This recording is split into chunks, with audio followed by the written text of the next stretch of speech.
Yeah, I'm watching the official POE Twitch. I'm streaming it.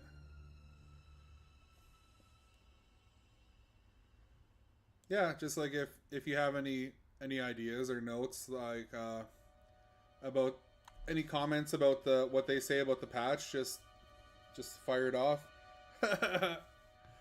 Pretty much. Yeah, I don't know. I've never done this Don't say any before, gay so shit, though. don't say any gay shit. Yeah. Well, not about the game. Like you can say gay shit about yourself if you want. Or you. Or me. You can call me you can call me gay all day long. I don't care.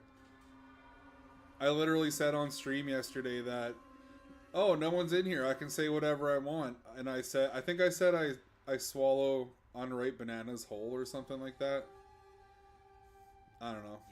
Yeah. I was saying some gay shit because no one was on stream. I said I could swallow a whole bunch of bananas at one time. It's like when people are spamming chat. Somebody will say, "Oh, I'm gonna post this that I like dudes, and nobody's gonna see it," and then the chat stops. Yeah.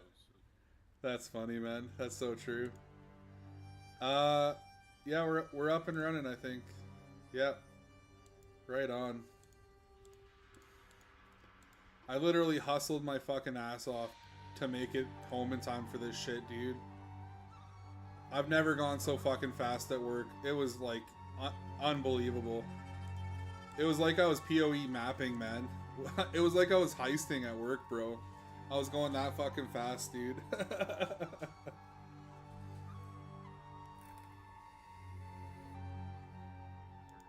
my job tomorrow. Tomorrow? I thought you had 2 weeks. I sent you a message. Your mic's really quiet. No, your mic's really quiet. Is it? You sound kind of robotic. Really?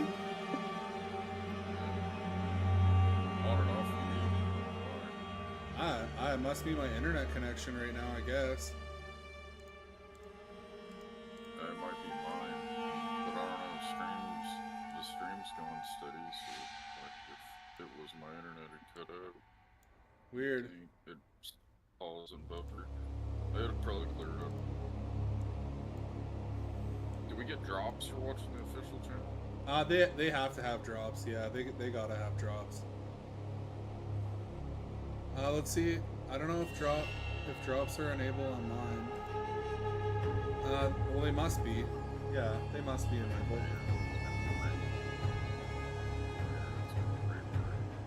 Where do I check that? Community, content, alerts.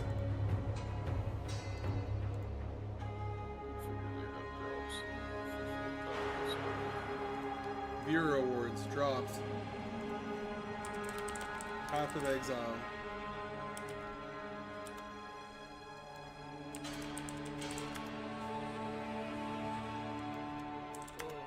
Because if we watch somebody else's channel, they'll be yapping the whole time. It's the worst when a streamer like talks over important shit. Oh, so true. Like, actually, you want to leave their channel without the commentary, so we gotta watch that too. Yeah, good point. Very good point.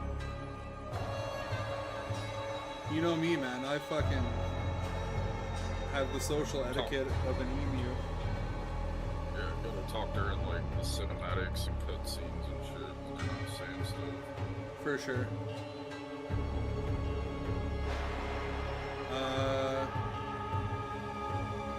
Yeah, well, drops are enabled on my stream, so they must be enabled.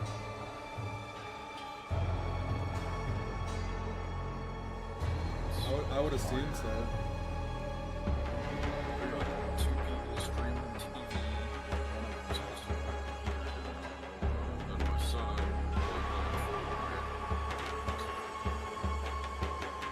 I gotta fix the audio. I can barely hear you.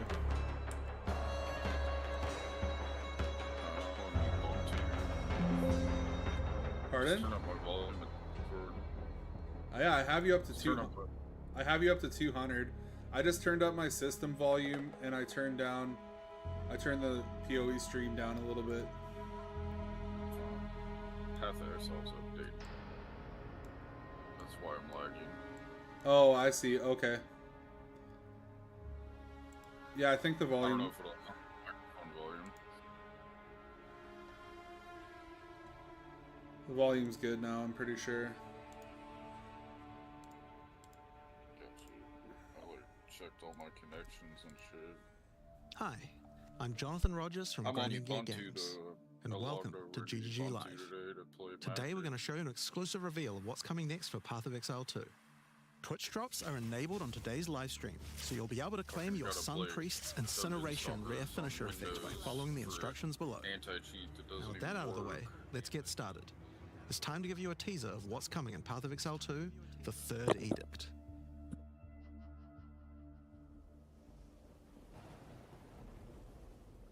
It's the Vision Man. Karui! I have called you here to save our people, Tukohama. to save our way. Over the ages, we have known pain like no other, but we endured, and we Lag. became mighty. Now, outsiders dishonor our shores, and we have stood by, doing nothing. I don't even use those effects. Hear my voice, ancestors! Show us your strength! Show us the true way! I understand. Order world.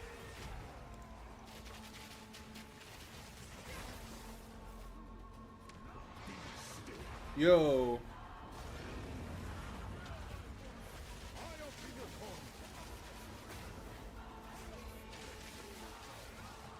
Did that monk have fucking laser swords for hands? Monkey man. That boss Opening looks. class. That boss looks sick. I don't know. Is there like a amputee for a class? Like has sword installations on his hands? We'll find out. Act 4, 3 interlude acts. What does that mean? 35 new areas? 24 new bosses?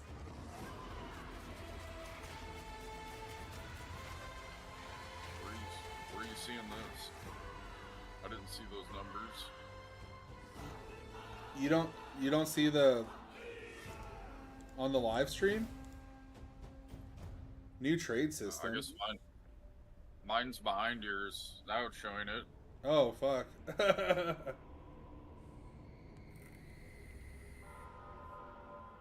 Rise of the Abyssal. Oh shit, no way, dude.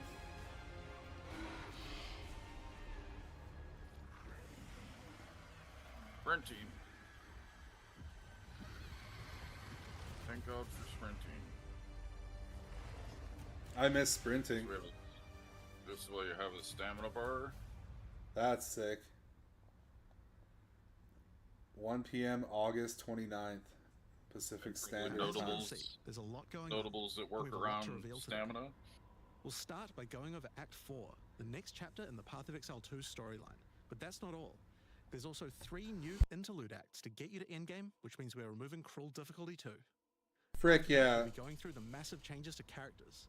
I'm super excited to show you how I've overhauled the entire same support team day. system, added Cla- new skills, and yes, there are buffs. Class balancing. Next we'll go over the Rise of the Abyssal, this season's exclusive league mechanic, and talk about the new rewards, crafting systems, areas, and bosses that it adds. After that, it's on to changes we're making to the endgame. Then it's time to talk about items, crafting, and oh yeah, trade. That's going to be a big one. We'll then go over our new supporter packs. Buy- Finish up with a live Q&A session. where Buy the items when ask sellers are Path of Exile 2's offline. directors, Fuck yeah, myself dude. and Mark your questions from Twitch chat. That's And fucking after golden. That, at 4 p.m. Pacific, hash notes. They're not quite complete, but they should give you some nice details to there's chew an on. auction house. By the sounds of it, for Got a lot items, to cover yep. Today.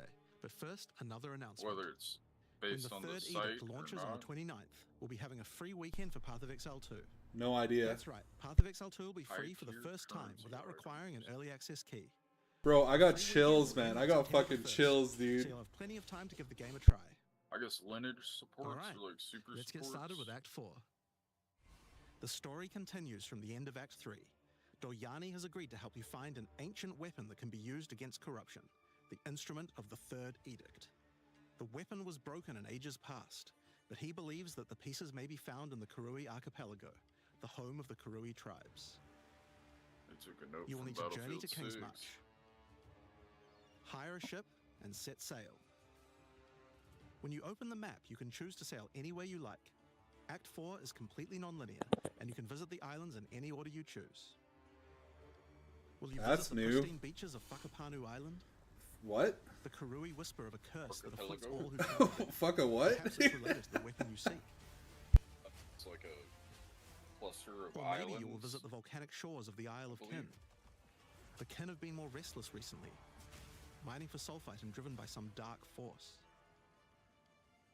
Perhaps you will choose to consult with one of the local Kurui tribes. He's Their cute. ancient wisdom could hold clues to finding the Third Edict. Give No Jonathan. matter where you choose to go, you will find dangerous beasts, Sure. That's gay, bro. find fabulous treasures, Whatever. What the fuck? Treasure Chest Island. That's and battle fucking sick, incredible dude. bosses. A challenger! Oh boy. You must seize your soul! Fuck yeah, dude. Tame him? There are 8 islands to discover, each Maybe. teeming with its own flora and fauna. Probably. Act 4 contains over 100 new monster types, 16 new areas, 12 new bosses, and plenty of Monkey. other interesting Oh, yeah. encounters. Oh, I saw some titties, dude. But we're not gonna I spoil saw too some much biddies, We bro. want to give you a chance to discover it all for yourself. What happens after Act 4? Yama the Well, White. until now you had to repeat the It's entire racist. campaign again before you could face He the endgame. could be a But Jewish after ending monkey. Act 4, the game is far too long to make you do Yamaka that. the White. We needed something Sorry, else to bad do joke. between the end of Act 4 and the endgame. I saw So the what else could we titties, do? The mermaid Add titties. 3 new mini acts, Yeah. of course, and we're calling them I'm like the 5 interludes. seconds behind you or something. The interludes Okay, are a set of 3 okay. temporary side stories that will be included in the game until Act 5 I is don't know released. why. That will take you to level Let me try to 65 where the refresh endgame this can screen. begin. Oh, I got The first interlude sends you on a journey back to Ogham. Renly has been leading the efforts 10 to rebuild seconds. Ogham village after the defeat of Count Geonor, but there's a new danger afoot. The nearby town of Holton is surrounded by an impenetrable darkness, and each night their corrupted townfolk emerge to raid the local farmlands. You will discover new areas It's like a walking and new Venus bosses. flytrap. You'll need to find your way through the darkness, uncover the source of corruption, Soon you will serve our master. and defeat it. Yes, I shall dance with their corpse. And that's just the first interlude. Man, the graphics on this game are The fucking second stunning, interlude will have dude. you They're return so to the beautiful. Vasteri desert where Asala has been given a sacred duty. When the skies align, the gifting of water requires a chosen Sekima to meet with the Selkari, guardians of the sacred water. But they're nowhere to be found. You will need to track down the Selkari, Suckermore.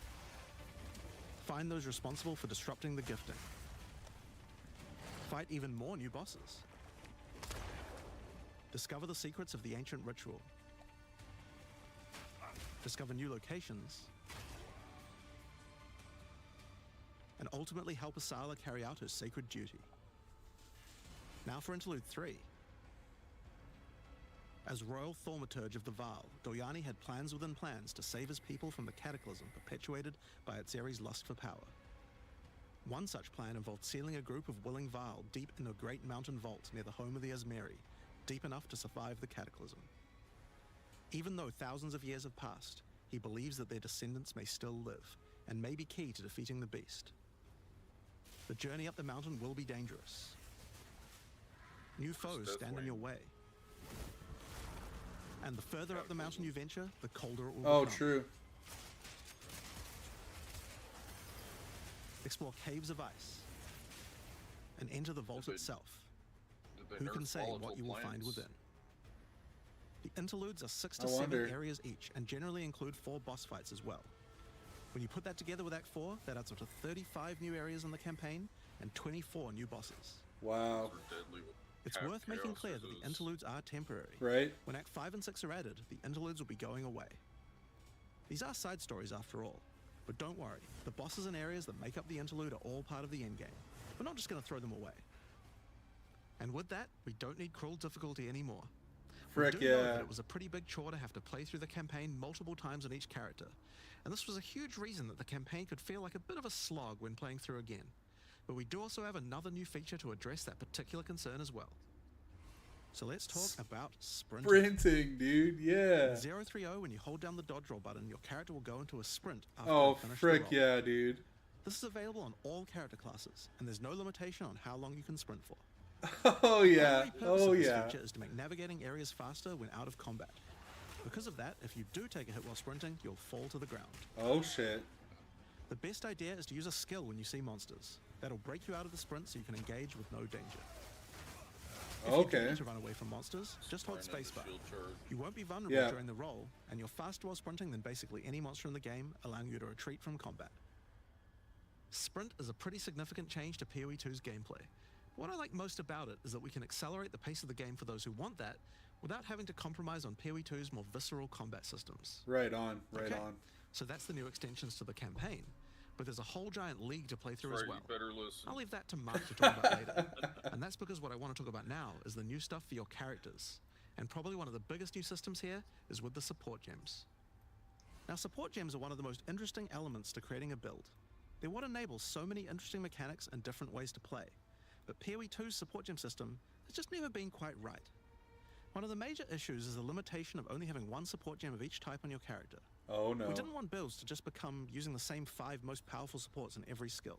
Can The problem with this design, though, is that it's actually working against using multiple skills in your build. If you can only use each support gem on one skill, it means that you're encouraged to go all in on that one ability. And we want to encourage you to combo your abilities, something needed to change. Yeah, So lightning with that in spear. mind, we've removed the restriction On of having every one of each skill support slot. gem per character. You can now use as many copies as you like. Oh sick, dude. This should drastically increase the amount of possible builds and increase the amount of skill Gemling. diversity. Rip Gemling, yep. Huge nerf to Dimly. There are a lot of potential builds that suffered from the previous restriction. For example, a poison build previously couldn't add poison to more than one skill. They couldn't use stacking poison on more than one skill either. Spiral This severely volley. limited your ability to combo with anything outside of the specifically designed poison archetype, but now you can. Many utility skills previously couldn't scale to endgame, because the supports that would make them scale were more useful to use on other skills. You would never speed up killing Palm with martial tempo, when you would much rather use it on your primary skill instead. There are more examples like this all over the place. Well, In build. addition to that, though, we thought there wasn't kinda enough feeling of affects a progression in the lot. supports as you went through the game. There were only 3 tiers of supports. Welcome, my and bearded many of the bro. most important ones were down Hey, to tier thanks for 1. the follow. Also, there were no strict upgrades, meaning that upgrading supports when you ran out of sockets required quite a lot of thinking. In order to solve these issues, we now also have multiple levels of many supports as you go through the game. For example, double barrel support gives you an extra bolt, but at the cost of 30% less reload speed. At tier 2, the penalty gets lowered to 20%. But then at tier 3, the support gem gets something new. It now reloads automatically when you heavy stun an enemy.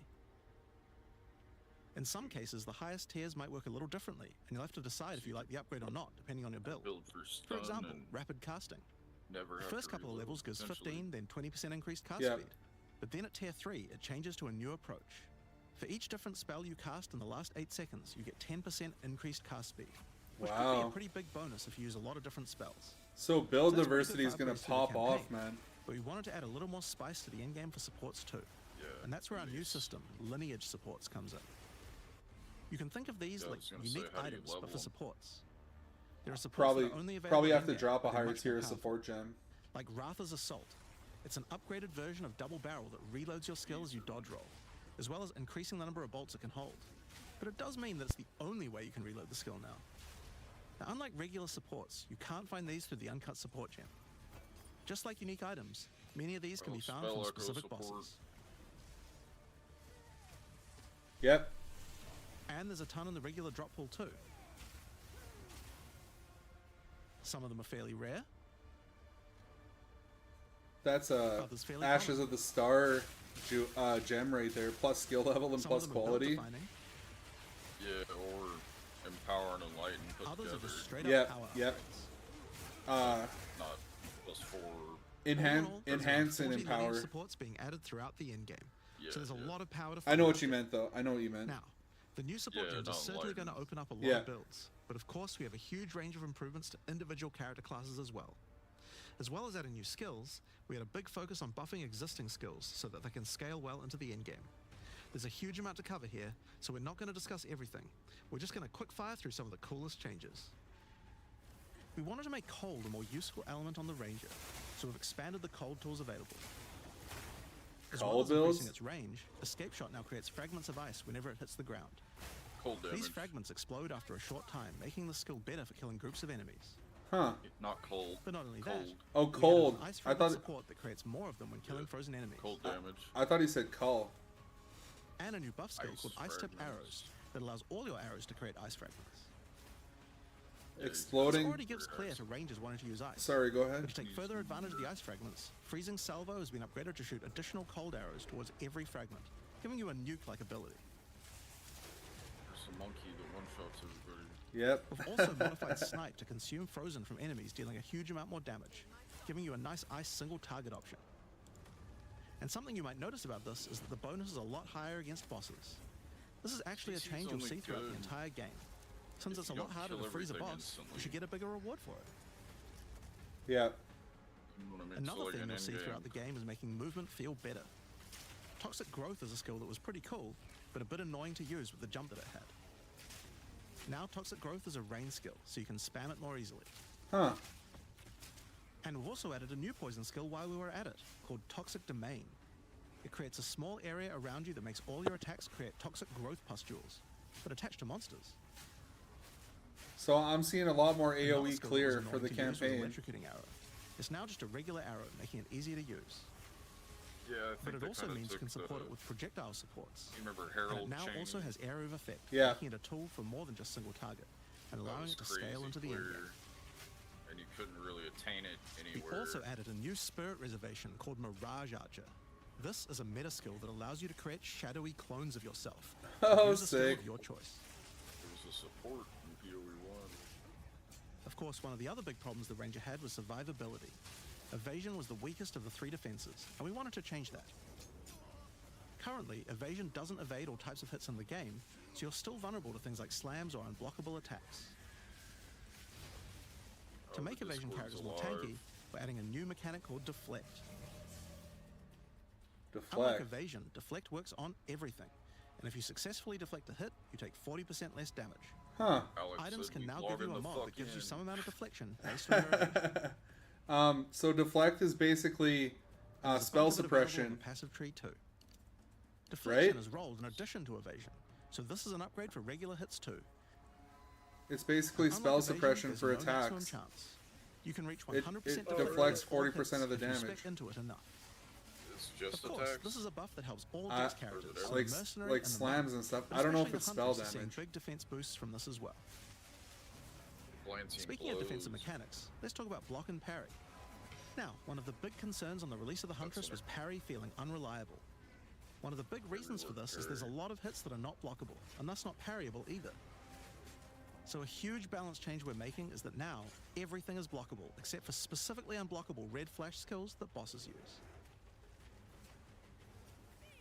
This makes parry much more reliable. And not only that, but to Skill make cap. block and parry nicer to use, you now also move faster than before while using these abilities. This is a massive buff to passive block as well. So to counter that, we did have to lower the max passive block a bit, but overall you should feel much safer. This is potential for PvP. Yeah, Fire true. skills on the warrior were not really cutting the mustard, so we decided we needed to upgrade a bunch of them, but also add some more as well. Let's start with a buff. Volcanic Fissure now branches into multiple fissures, giving it much more clearing potential. We've also added a new skill called Forge Hammer. This skill throws a molten hammer that does a slam at a distance. You can recall the hammer back by using the skill again if you like, but the cooler thing to do is to use a Warcry near it. Using a Warcry makes the hammer explode, That's kind of making sick. a bunch of volcanic fissures around. Fucking Volcanic hammer fissures throw, re-trigger dude. when you slam them, so it's a great skill to make a flaming arena to fight a boss. Be cooler if it was like dwarf throw or something. Fucking throw a We dwarf. also buffed Perfect Strike to have a much Throw a larger midget. area of effect, That midget throw. and changed Molten Blast to not always Bloody force you to move midget. forward. Trust me, it feels a lot better to use now. The skill now has massively boosted chance to ignite monsters as well. And you're going to want to ignite monsters due to a new glory skill called Ancestral Cry. Ancestral Cry charges up with Not glory new, by bro. igniting monsters, invoking King Kaum's favor. After you Not do, new. use it to channel Kaum's ancestral power. Every That's a attack lot will be of fire. ancestrally boosted with fire. But they Your own it. very steps will so explode, they can triggering do whatever volcanic they want. fissions, and molten balls will erupt from your attacks. True. Molten balls, I mean, I'm dude. not- Warrior shield skills I'm are not another area complaining. we I'm wanted just to saying improve. it's not new. Now that we've got Right, sprint, it's not. we actually don't need to have a cooldown. It's on new shield in charge PoE anymore. too, though. And now also does more Yeah. damage the further away you are when you use it. But it's not new. Shield wall. got significantly upgraded AoE. How you Also, see you can blow it shield up? charge right through it to trigger all That the walls. Does not look like We fast also added a clear. new shield war cry. Fortifying Cry No. gives you a defensive buff, but it also builds up charge on your shield that empowers your other shield skills. And Magma Barrier Could now be a doesn't bossing require ability, timing in order maybe to if it use. scales Just wait really for your shield well. to charge up and block. Be interesting for PvP. That's true, yep. Seismic Cry now stuns enemies that are primed for PvP stun. tournaments and shit, dude. 3v3 Your, tournaments. Link your Twitch And we changed the guild Sunder chat. interaction with armor. Okay, sure. It now also gives a Sundered armor People are debuff that makes asking, enemies like, take where to 40% watch. extra physical damage. They might as well watch yours Great for bosses. in the POE 2 channel. Ancestral Warrior Totem has undergone some pretty significant changes too. We wanted the skill to feel more like using an ultimate. That summoning an ancestor to fight for you was a big deal. So we've changed this totem to require 3 endurance charges to summon, and massively buffed its damage. Oh, It wow, also now it scales goes your weapon weird. damage too. Since there's no limit anymore, if you build around generating endurance charges, you can summon an entire forest of totems. Still can if you want. In order to make that easier, we added some new sources of endurance charges. There's now a support to make Perfect Strike generate charges, and a support for generating endurance charges from heavy stuns as well. Speaking of totems, we wanted to upgrade the Warbringer. Among the other changes we've made to this class, Answered Call now gives an extra totem, and the spirits have just been generally buffed in many ways. Use it with your limitless ancestral warrior forest to make an army of Karui that would make Tukahama proud. We've also merged the Great Wolf Howl and Warcaller's Bellow support, so that you can get all the benefits with 1 point. And Encased in Jade no longer removes the Jade when getting hit, making it a much better defense. Next up, let's talk about accuracy. Accuracy was always intended to be something that warriors didn't need to care about very much so long as they're in close combat. But unfortunately, that's not currently the case. This was particularly annoying with skills like Bone Shatter, which you certainly don't want to mess with. So we significantly buffed your chance to hit at close ranges when you don't have much accuracy. Warriors shouldn't require any accuracy investment in order to hit with close range attacks now. More warrior buffs. So Okay. We also wanted to improve armor. Now, one of the major idea weaknesses of armor is the accuracy. inability to defend against elemental damage. In order to mitigate this, we're adding a lot more of the stat that allows your armor to defend against elemental damage. It's now available on items and in a lot more places on the passive tree. Oh, cool. Huh. The tanky get One of the most tankier. important improvements we've made in 030 is to declunk the action and flow of shooting crossbows. You can now reload crossbows without any movement penalty. But not only that, all skills that can be used while moving now slow you for a shorter amount of time. This change benefits everyone, not just crossbow skills. Some With both quality these of changes life. put together, the run and gun playstyle feels much better. It's But, hard to explain they- how important this change is for the feel of the class. They've changed The Mercenary is also a accuracy good only chance to affect talk about how we're long-range rebalancing to make attacks. comboing skills much better. Take Shock for Oh. example. Different. It buffs I damage see. and lasts 4 POE seconds right now. But that isn't really giving you enough time to take advantage of it. If you're going to add a lightning skill into a build that otherwise wouldn't use one, we need to make mechanics like this much better. So we've increased shock duration on monsters to last 8 seconds. And skills like Plasma Blast, which are intended to be good at shocking enemies, now increase the damage bonus by a lot more. You'll find changes like this all around the game. They're trying to Chill now change lasts 8 the seconds, weapons giving you more of a reason to that weave in cold damage. Freezing skills offhand are better at freezing. meta. Burning skills need to cause burns Everybody that last fucking longer. used it. But making skills like Permafrost Right. Bolts and Incendiary Shot double down on how they're supposed to be used, But- it makes using them in your build alongside other skills much more likely. They increase the shock We're also duration making and sure to buff specific combos effectiveness too. of it. The freeze explosions from frag rounds now chain to nearby Oh, enemies, Probably grenades nerf. might be good. Grenades might be Nerf their good. move and pads. using high velocity rounds with armor break will now fragment the opponent's armor. This causes monsters to take a portion of high velocity rounds damage with every subsequent hit, even tiny pellets. So that means following it with a shotgun blast is way more effective. Now there's a lot more buffs to crossbow skills, but for now I'm just going to talk about the new one we added, the Mortar Mortar Cannon. This one lets you socket any grenade skill, and using it will summon a cannon which loads and then fires the grenade you choose. Cool, dude. So it's ballista totem for grenades. Yeah. Another Yeah, issue with ballista Mercenary totem were banners. grenades. They were just not very good, so we're doing a big upgrade to them. They now last longer, don't disappear when moving out of them, and we removed the Valor mechanic. Makes sense. They now just give a much more consistent and stronger buff, and you can Grenades use them when you don't get enough exist. glory. In POE 1. On which, one of the main focuses was making various minion types more useful to use together. Melee minions in particular were just not that great compared to ranged ones. As a starting point, we just straight up removed the requirement for minions to have accuracy. Attack minions now always hit, which makes them way better. Gazzy just came in his pants. Brutes got some good numeric buffs, Yep. but we also added a new command skill where they do a war cry that intimidates enemies and detonates any frozen monsters and allies around you in a big cold explosion.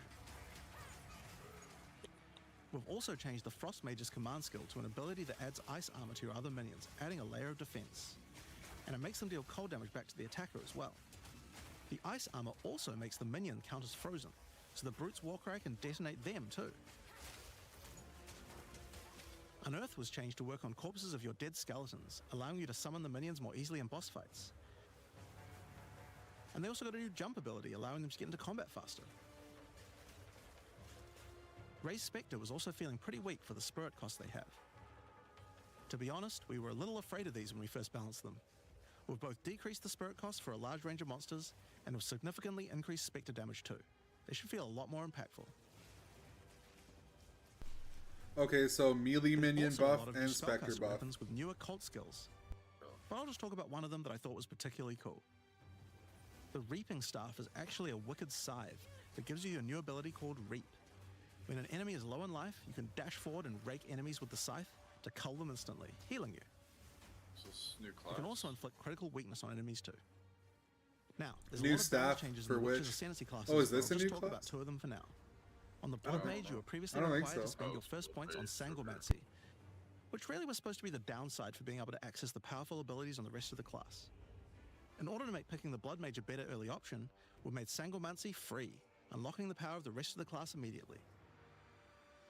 On the Infernalist, the Demon form wasn't something people were really using because you lost your weapon stats while transformed. Well, you no longer do, so it's a much better option now. On the Monk, the wind skills needed a big upgrade for sure. Staggering gained Palm can now as a stack up its succubus. duration if you use the skill multiple times in a row, so you can keep the effect of all your skills throwing up wind much more easily.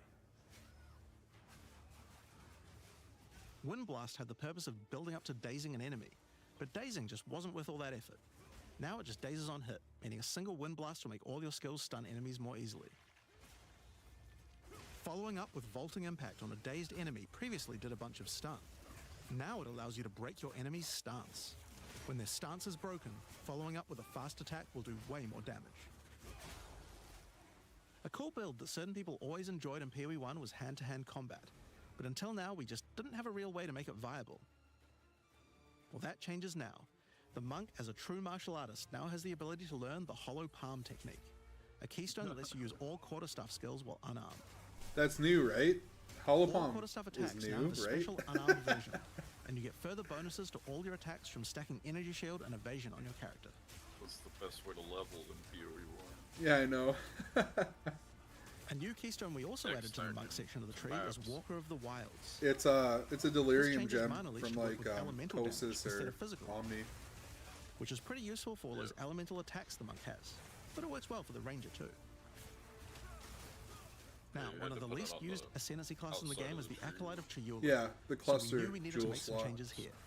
One of the key things we had to do was make the chaos damage that the Acolyte can do much more useful.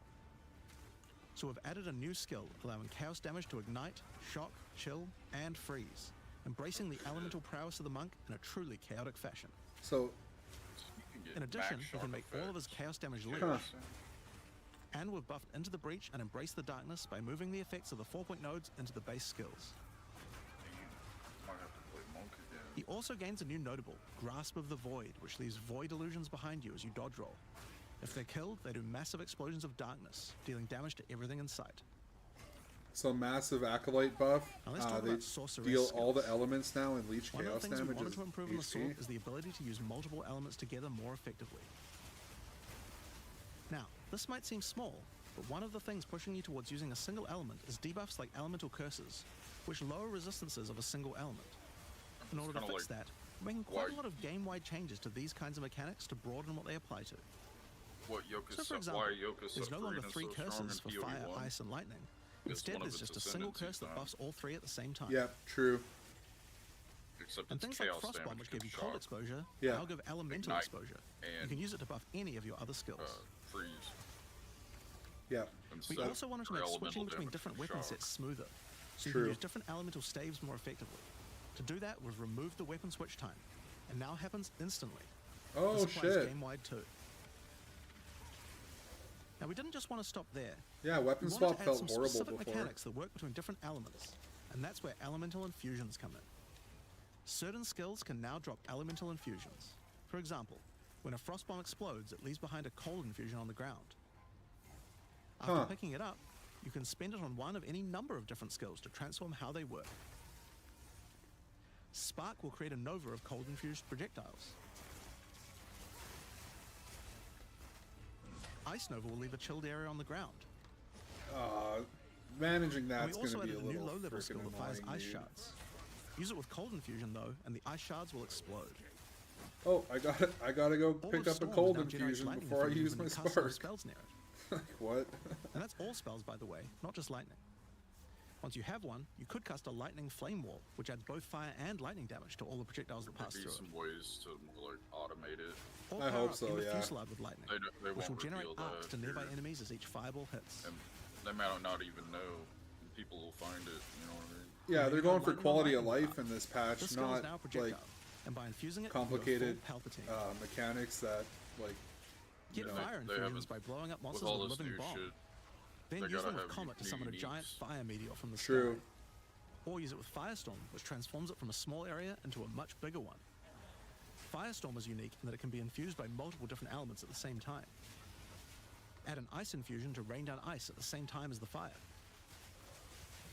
And add lightning to add deadly strikes from the heavens into the mix. Or use it with all 3 to generate a storm that is truly apocalyptic.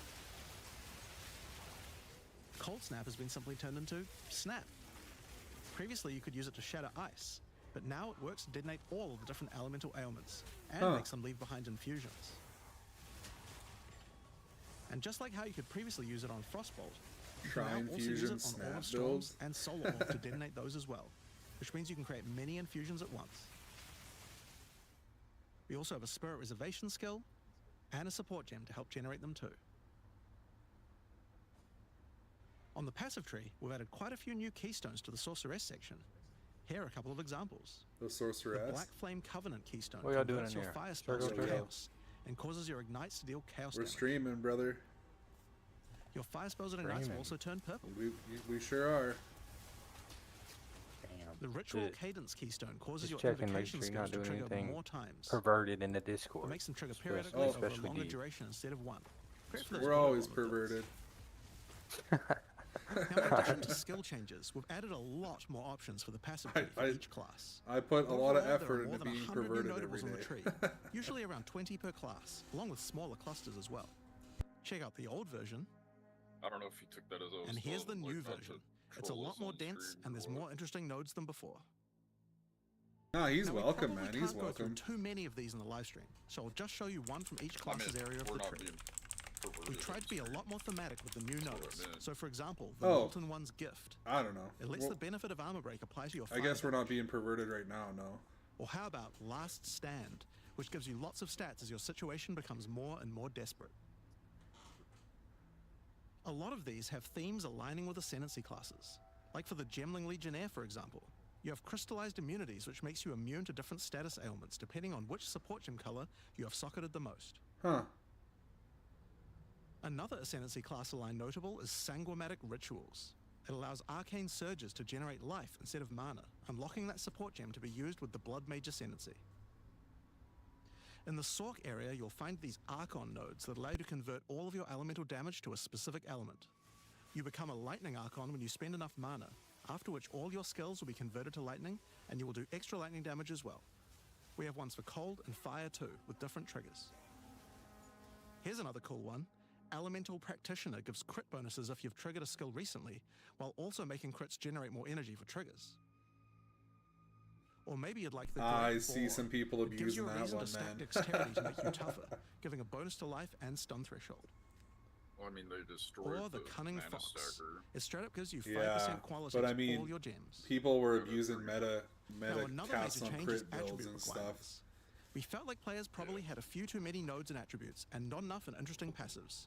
So we lowered attribute requirements by 25% across the board. Lowered That means attribute you'll have more points requirements. to spend on Okay, interesting notables rather than just needing to allocate more strength, dex, and int. that's nice. After they Now there are put way more attribute changes than just these. rolls on items. These are just some of the cooler ones we wanted to show off. But I'd say that's just about enough for now. We're not even half done yet. So I think it's time that we talk about the League, the rise of the Abyssal. And to do that, I'd like to hand things over to Mark. As you just Remember saw, even though there are major changes to the campaign for this update, we want to make sure that every time you come back for an expansion, each area feels different with something extra going on. It is really important to make sure your experience when returning between expansions is fresh and filled with new content. Frick And the yeah. way we did this was through leagues.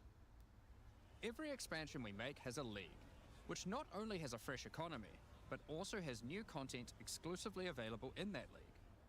So, Rise of the let's delve into the Abyssal. details of what Path of Exile 2's first official league is bringing to the table. The Abyssal are a race that have mastery of forbidden magics and necromancy. They were thought to be extinct, but have merely been biding their time underground. You first encounter signs of the Abyssal in Clairfell, where you discover that during the night, weaker members of the Undead Legion have been attacking the encampment. The townsfolk require your help to investigate where the monsters are coming from and put a Mortimer. stop to their attacks. Out there, ancient creatures, lurking beneath the surface. As you proceed through Rayclast, you'll find fissures in the earth connected to larger pits. The monsters normally inhabiting the area are being affected by it, harmed by it even, having their souls eaten to strengthen the abyssal underground. As you defeat the Souls are pretty monsters, tasty. the fissure closes and abyssal emerges, angered by you killing their food. Once all those fissures have been sealed, the pit activates, and more abyssal pour out. This is where the larger and more dangerous monsters reveal themselves, as hordes of abyssal spew out from the pit to take your soul. If you kill a magic pack, then magic abyssal arise. If you kill a rare, then a rare monster will emerge from the pit, having absorbed some or all of its modifiers for itself. This means the monsters emerging will generally be more difficult and more rewarding, as each modifier gives better rewards. If you are able to kill them all, the pit will seal shut. As each pit is closed, it reveals a potential reward. Abyssal troves will rise up out of the pits, allowing you to get some epic loot. Nod rib. Areas often contain many pits What's that? with many fissures, and the amount goes up as you progress through the game, getting more Soccerable, intense. maybe. It doesn't stop there. When monster Maybe one mods of are them absorbed, rings. they have a chance to become infused with the dark necromancy, transforming them into abyssal modifiers. For example, you defeat this monster with the Mana Siphoner modifier. Their soul is eaten by the pit, and a rare monster emerges. The Mana Siphoner modifier has transformed into Soul Siphoner, and is now amplified in danger and reward. Abyssal pits also interact with other monsters and mechanics. If you defeat a rogue exile that's near one, it'll be revived as a Lichborn that has multiple abyssal modifiers.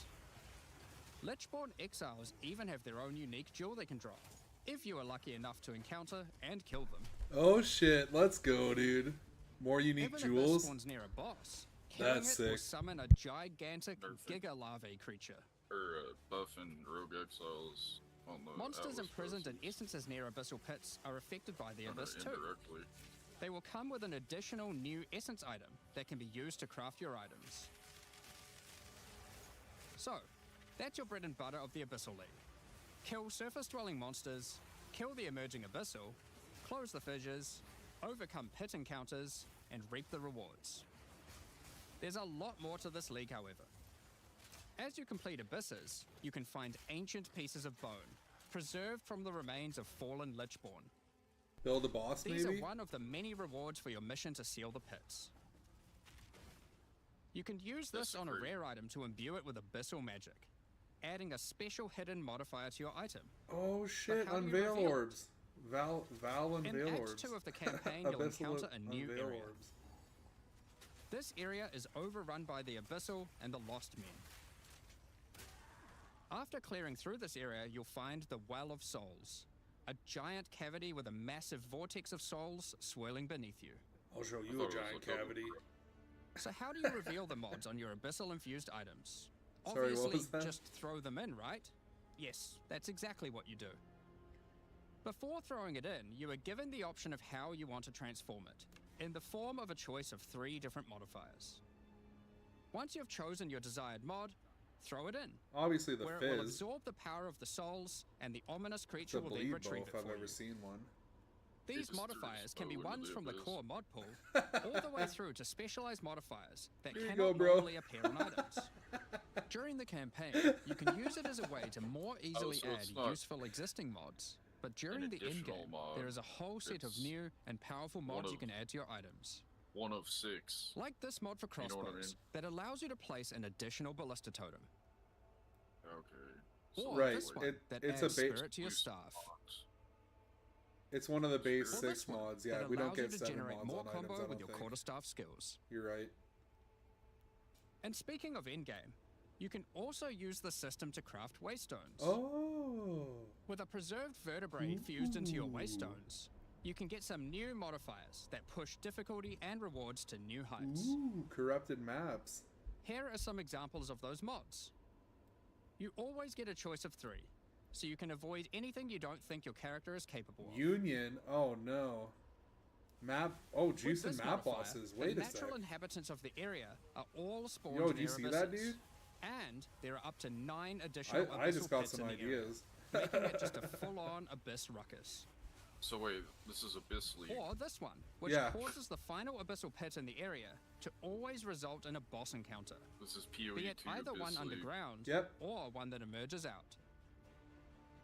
There are dozens of these waystone modifiers in total you can get from this crafting. That covers the new crafting mechanic. I see a what's T17 left? mod there. Well, we talked Don't about how deal when damage closing 3 out of pits 10 you can seconds. get abyssal troves, but sometimes when closing an abyss, you'll reveal an underground cavern that leads to the abyssal depths. After jumping into the depths, you'll find an abyssal city, swarming with legions of the undead. Legions. When underground, every single rare abyssal enemy will have an abyssal modifier. And at the end of the dungeon, you'll even find a rare with a more powerful Lichborn modifier. Once you're able to defeat this powerful rare, you can also find some nice rewards. Greater Orb Aside of from the Augment. entire area being valuable due to the abyssal modifiers on the monsters, it has its own specific drops too. Greater Orb of Augmentation. One example is a set of lineage supports that can rarely be found in these depths, like Kurgel's Leash. This support empowers both you and your minions when you command them, granting unholy might to you both. So, Fizz is chaos. Another depth-specific outcome is a set of omen-like items that amplify your abyssal crafting. Additionally, we're adding some new socketables that can drop from the abyssal depths. Take Ulaman's Gaze, which can be socketed into your armor. These are a bit special, in that you can only have one equipped at a time, but give some pretty powerful effects. That was jewel. Think of them as almost a unique socketable for your True, equipment. true. in POE 1. In the endgame, Yep. where you can still find depths, you also start to find a different type of underground chamber.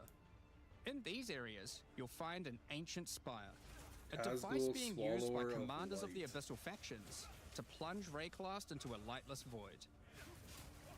Your goal is simple: kill this commander and destroy the spire. You're not doing too much damage There there, are monk. 4 bosses in the Abyss League, and there are some pretty cool uniques available from them. An example is this belt, Darkness Enthroned. Oh It my has god. 2 sockets. But I've hold never on, seen that before. socketables don't work on belts. Well, this belt has a special mod that allows it to count as a different slot for the purpose of socketables. This one, Huh. for example, counts as a helmet. I kind of want one that counts as a body armor. I wonder how Helmet? rare that one is. What? You can also find this unique jewel, Undying Hate. This jewel transforms part of Oh, your it passive skill tree into an abyssal Gains version bonuses. and has multiple depths. Timeless jewels. The Timeless deeper jewels, it yeah. goes, the more of your passive tree is affected, allowing you to fulfill your fantasy of becoming part Abyssal they're Lich. Making Abyss League Now, the last thing that Abyssal Commanders can drop is a do Finger of the Lich. other leagues mechanics. But what use do you Yep. have with a random undead finger? Well, the next time you return to the Well of Souls, with the finger in your inventory, your character will almost feel compelled. The to belt do will what, gain though, the you might ask? bonuses To of the jump in. socketed runes, The like items they you were threw in came socketed back in a more helmet powerful, right? So, or what's body the worst that armor, could happen? or you know what I mean, Well, or a you weapon. will just have to Oh, find I one out for see. yourself. I see. So you can find a belt where Along with the you can wear a introduction of Act Oh, I 4 see. Okay. and the interlude, Yeah, that makes sense. That's what We he will be adding meant. 25 that's what he new meant. in-game maps. Yeah, that makes sense. These maps will contain all the new monsters and bosses we're adding, improving variety and giving you opportunities to experience the new boss fights many times. Try not to talk over Let's him take too a much. look at some examples. Yeah. Rock Pools is a map where you explore a shallow rocky coastline, surrounded by coral and filled with sirens. At the end is a giant Goblin King boss, He's cute. ready to eat sulfite and squish you like a bug. Look at him playing with his dolls. He's eating wieners. Oh no, he's having hot dogs Halton for is an lunch. Ezomite township which has seen better days. Explore and clear the township to find a gothic, Reaper-like boss, with the ability to manipulate storms and fry you with both lightning and wither you with chaos. It's that guy from Game of Thrones. Given some was of the his new name? bosses Had added are a his bit more cock epic, cut off. such as the Oh, Actor boss Reek. and final bosses of each interlude part, That was his given name, yeah. it would be a bit of a waste to just use them as Theo, regular map bosses. fuck, what was it? Instead, we'll be adding some new mechanics to the Atlas that use them. These start appearing pretty fast into the endgame and will help bridge the gap until you do can't your think of pinnacle it. bosses. In the desert biome, you can encounter a wild sandstorm. 3 maps around the unique sandstorm maps. contain a device you must activate. Upon doing this, the sandstorm's magic is disrupted, Theon Greyjoy. revealing That's the it. map inside and allowing you to access it and find the cause. This presents Theon itself in the form of a Reek. boss, Cut his cock similar off. to the existing Citadel bosses. This boss is a Faradin Swordmaster, who has been blessed with the power of a Time Djinn, allowing him to take his swordsmanship to the next level by replicating himself, maneuvering rapidly, and severing the fabric of time itself with his powerful slashes. Holy, get out of the middle, bro. Of course, In the water dude. biome, What do you think? you'll encounter a giant maelstrom, where one of the maps surrounding the water biome connects to it, but the connection is obscured.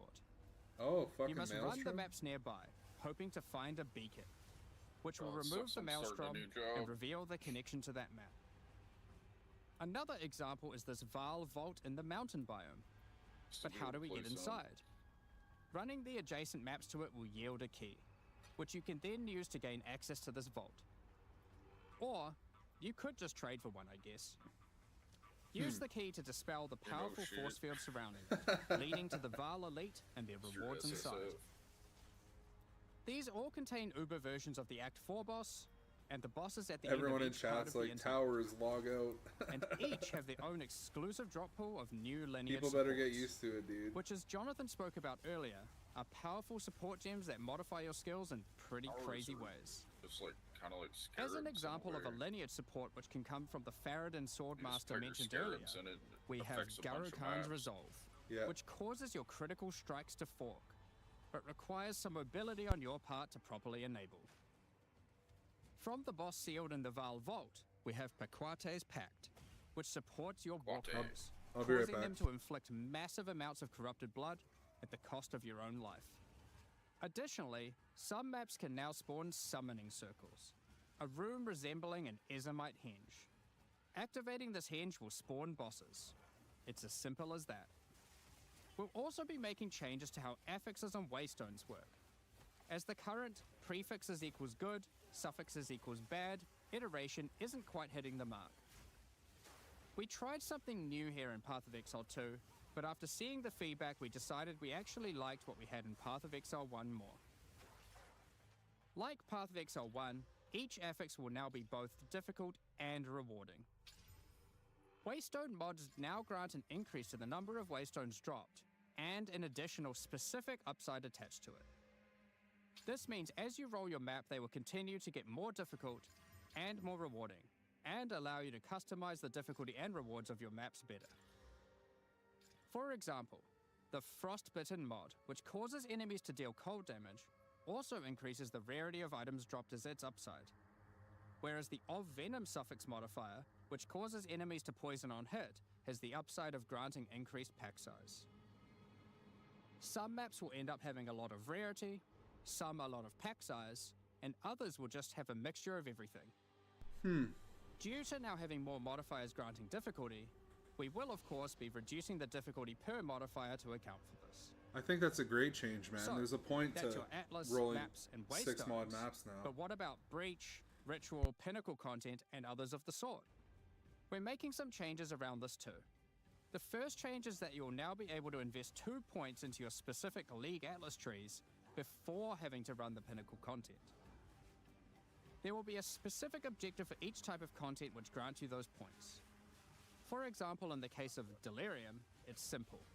You just need to find and kill one of the bosses in a map, Omniophobia or Kosis.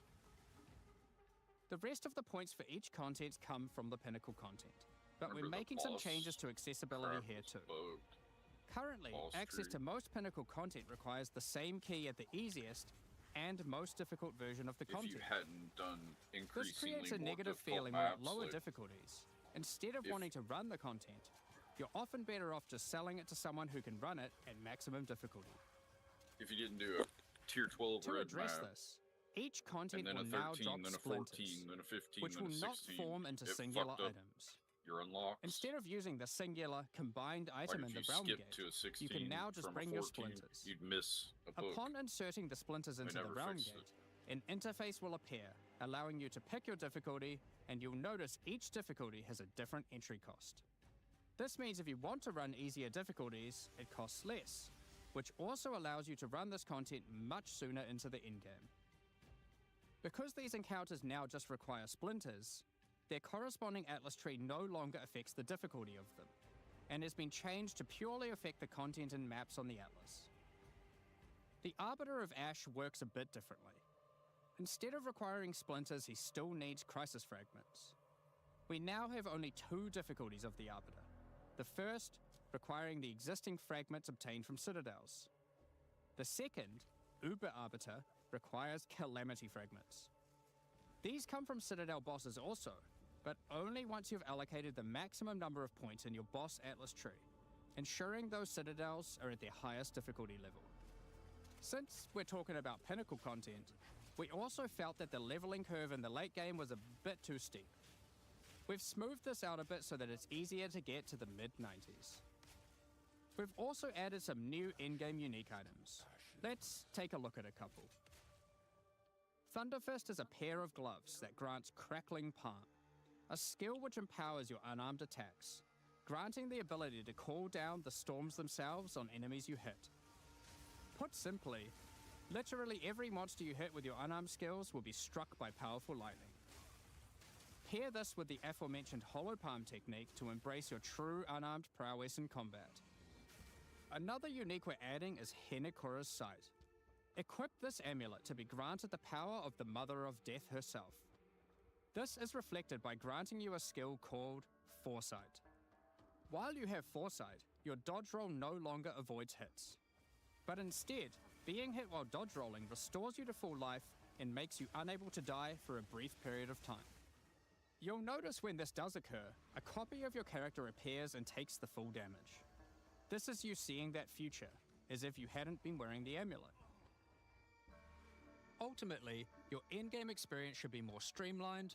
With new content to find, you'll be able to invest in your Atlas trees sooner, engage with Pinnacle content faster, have less FOMO running said Pinnacle content, reach higher levels easier, and do all of that while finding many new chase endgame items.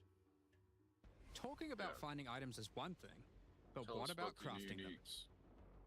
We've taken a step back and looked at some of our crafting systems to make some notable improvements. Let's start with essences, which suffered from an issue where the regular essences were effectively useless and didn't give players the tools or excitement that a crafting system should provide. To alleviate these concerns, essences are being changed in a few ways. Firstly, they're being changed to function like regals and add specific modifiers with specific values, meaning you know exactly what you're going to get. We found that players were often bottlenecked by regal orbs when crafting in the campaign, so this helps to fill that gap, allowing you to better upgrade your items. Random For example, shit.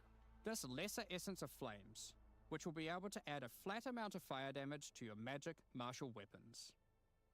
Secondly, we're adding many more tiers. That Lesser Essence of Flames, for example, has a regular variant and a greater variant too, adding even more fire damage with each upgrade.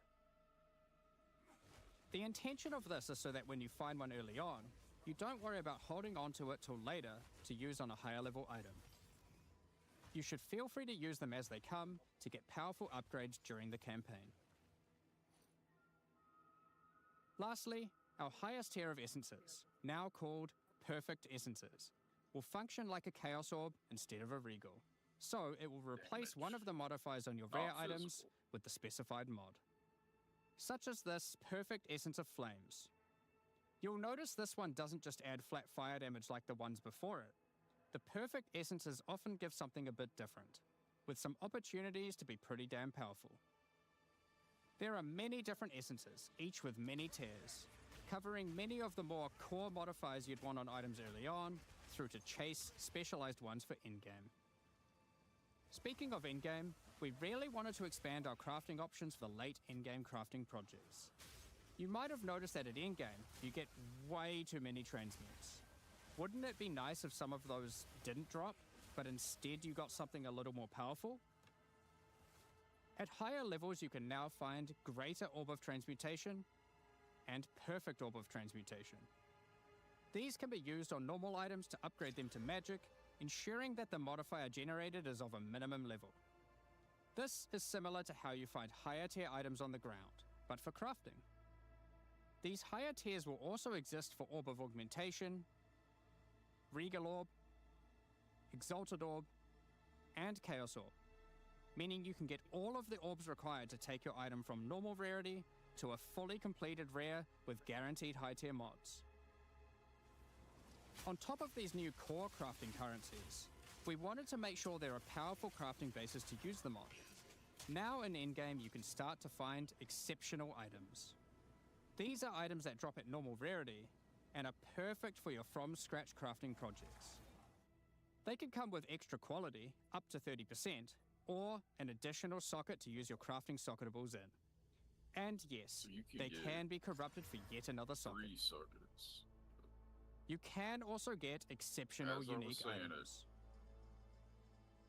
To add even further to your crafting arsenal, we've added a whole suite of new omens to ritual content, and removed some of the more unimpactful ones that weren't being used.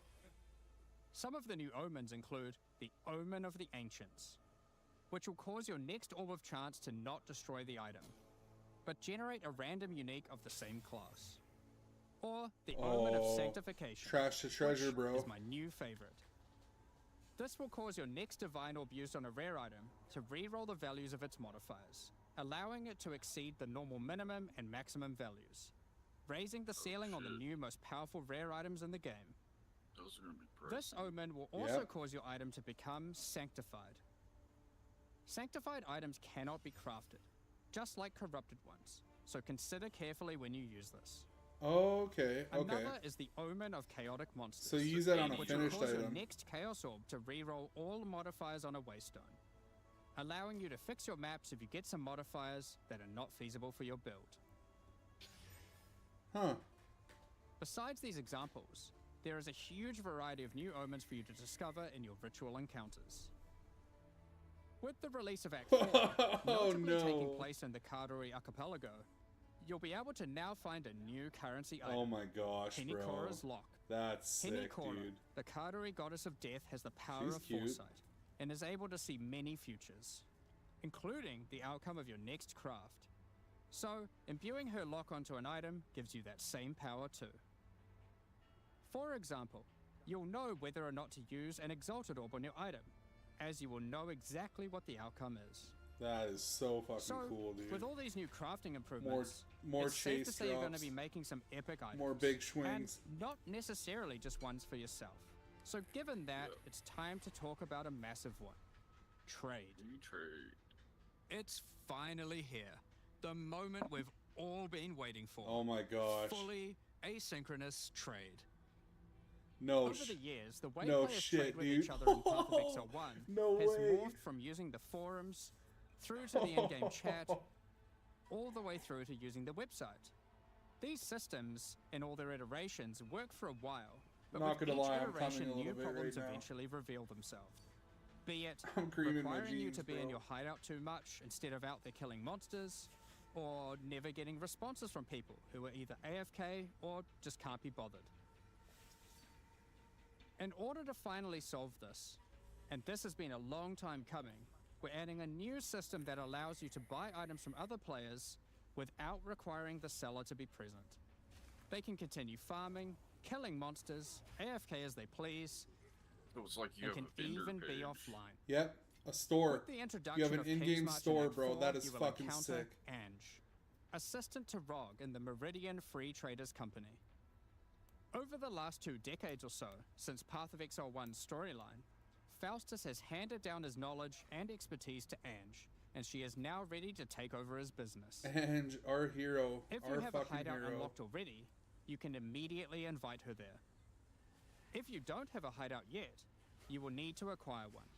You can do this by completing a quest to defeat one of the bosses inhabiting an island in Act 4, allowing you then to take a slice of it for yourself, making it your new home and base of operations.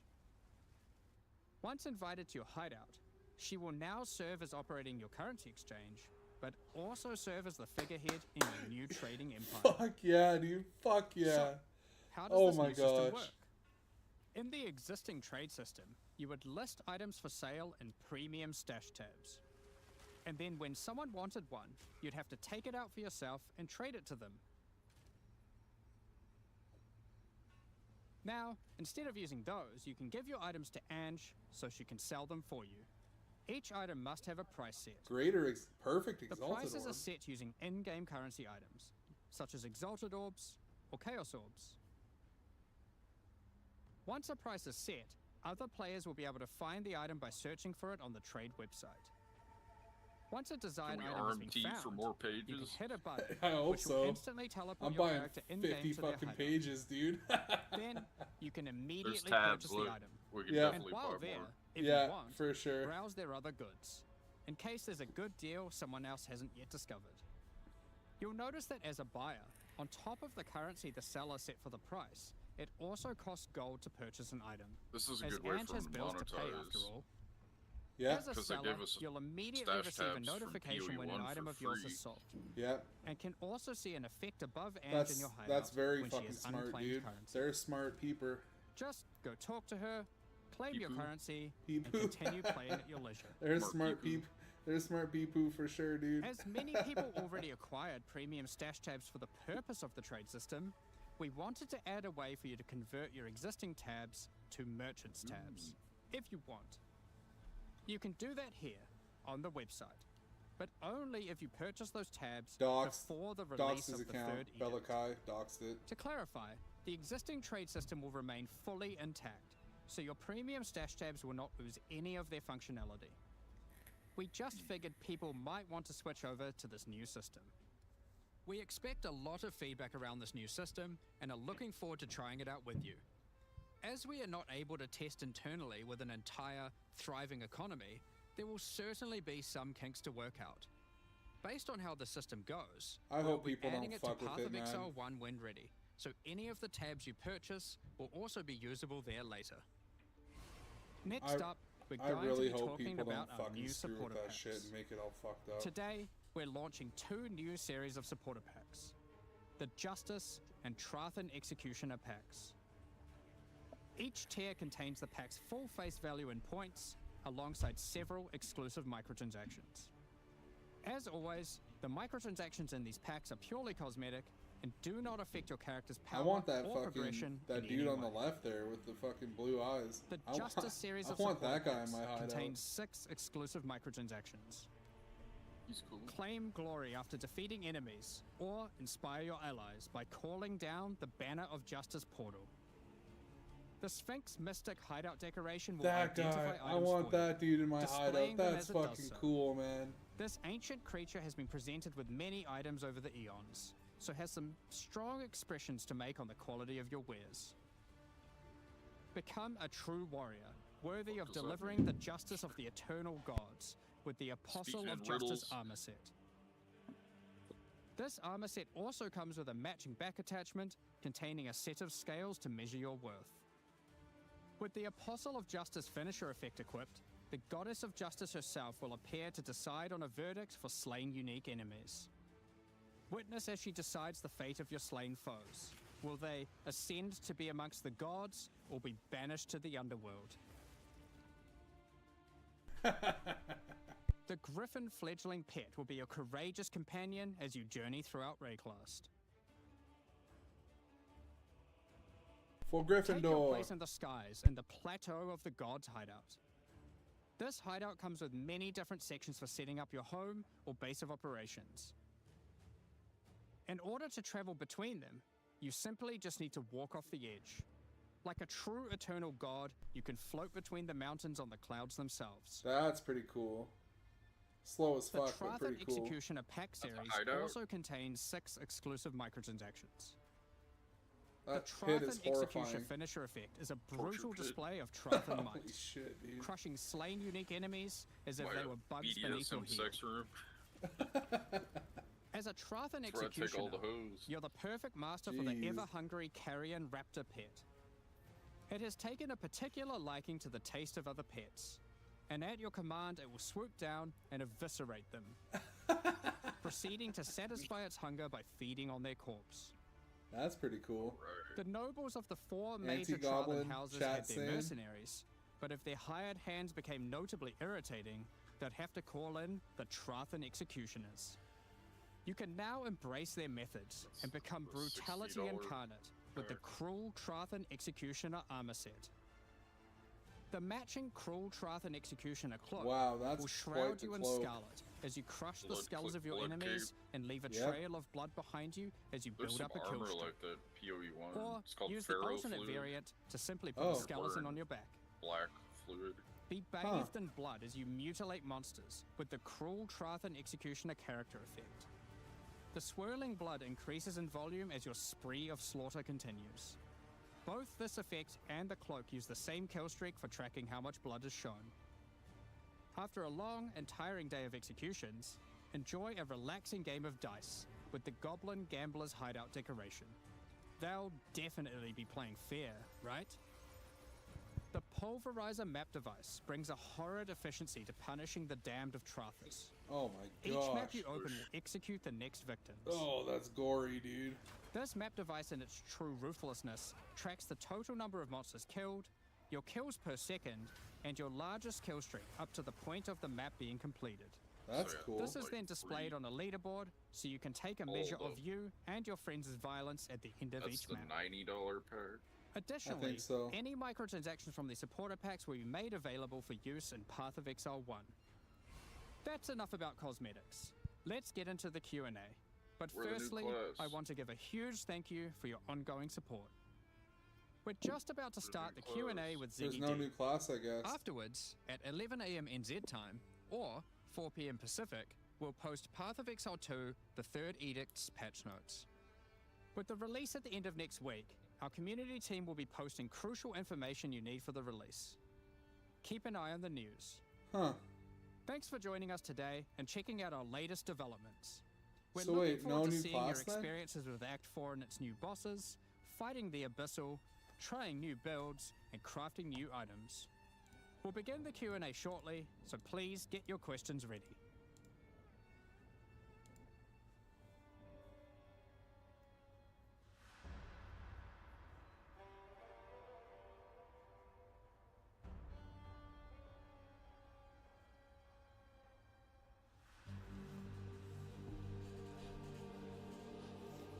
Everyone in chat's like, "Where's Druid?"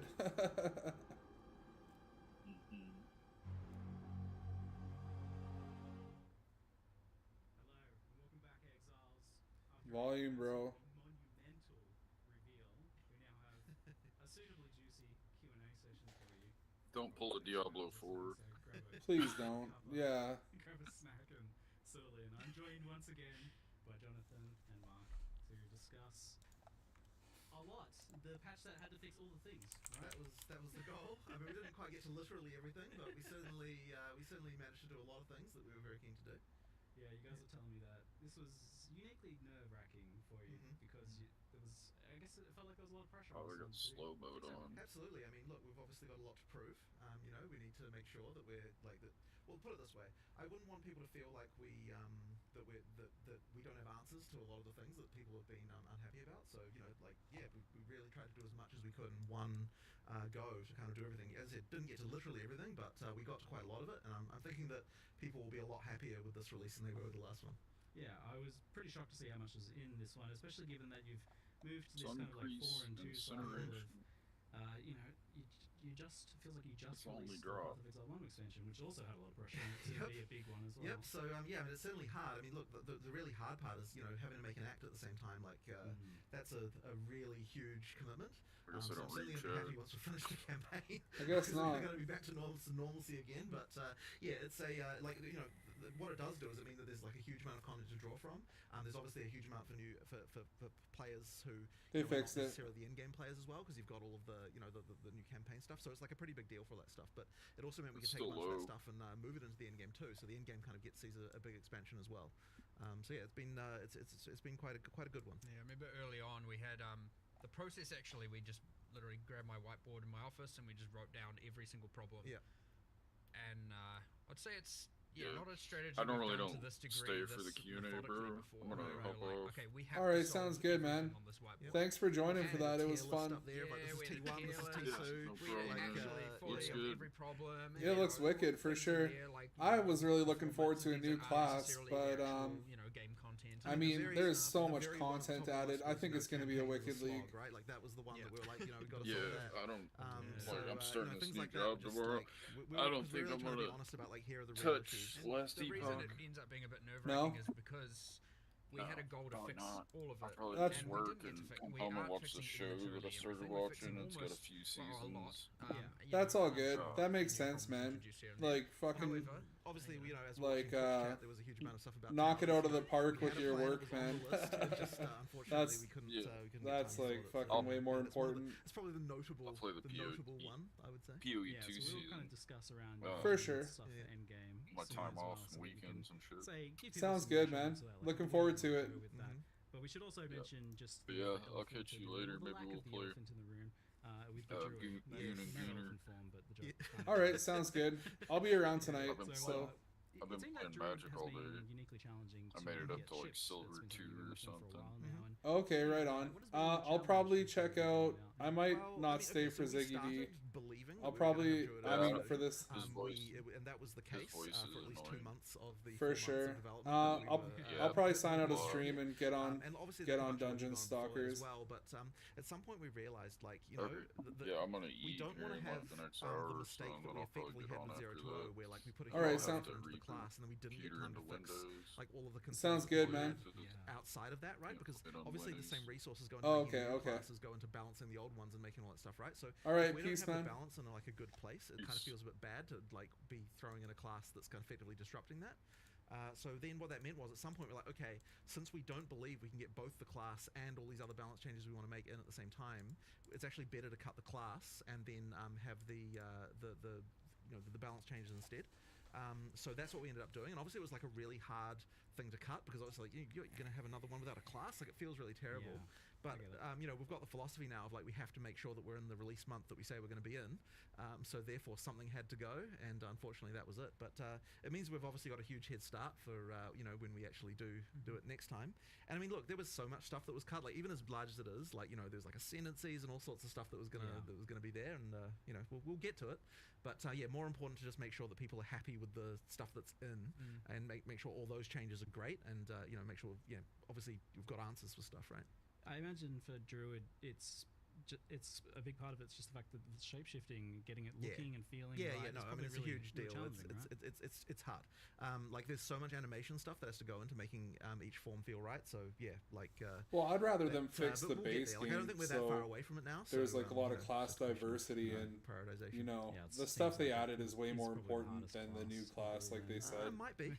Yeah. They're so limited with time. It makes sense. You're getting a bit more ambitious as you go with each That is class. true. Too. Like That is 3 true. months Every to add class is all the a shit they hope will changed last until plus the that. class. Like, Yes. Yeah, So I that guess makes on that sense. note, do you have a vision for who's next after Druid, or is it kind of a race between them to see who ends up feeling Well, most I've always finished? said that it would be criminal to go into full release without having swords. So that's Yes. that's It's kind a of a little pretty bit glaring. It's a little bit criminal to get this far without. Yeah, having to be swords. honest, it is. Yeah. So I'd say that It is would be. weird when you think about Yeah, it. yeah, It's yeah. real So weird. It is real weird. So that would be an obvious candidate. Is making sure that we've got So that. that going on. people Yeah. can infer from that Yeah. some sort of duelist or something, most likely being the sword one.